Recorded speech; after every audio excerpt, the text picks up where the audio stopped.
Pabalik mo kayo na bukas, pati ito. Oh, pabalik mo na sa kanya yan. Kung ano, mga dalawang araw na dito, papayag ko, papayag ko sa kanya yan. Papasok na ito kasi, kasi yan din, may mga halo dyan din eh. Para naman mabuo yung dalawang araw niya. Kung ano ba matapos siya, buong maghapon mo eh.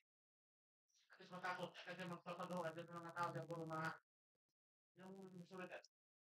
Yung sulat yan.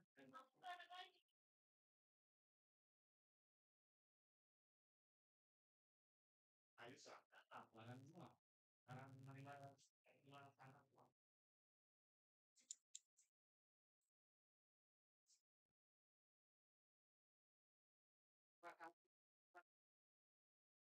Uwi ko pag ano. Ito na yung bahay natin, hindi na tayong connected sa masyadong tao.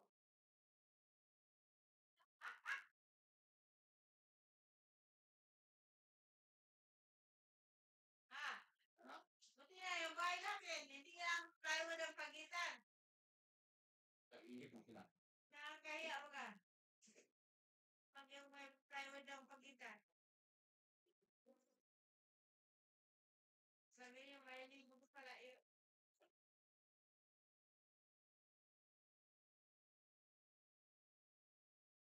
Paano rin naman na yan, yung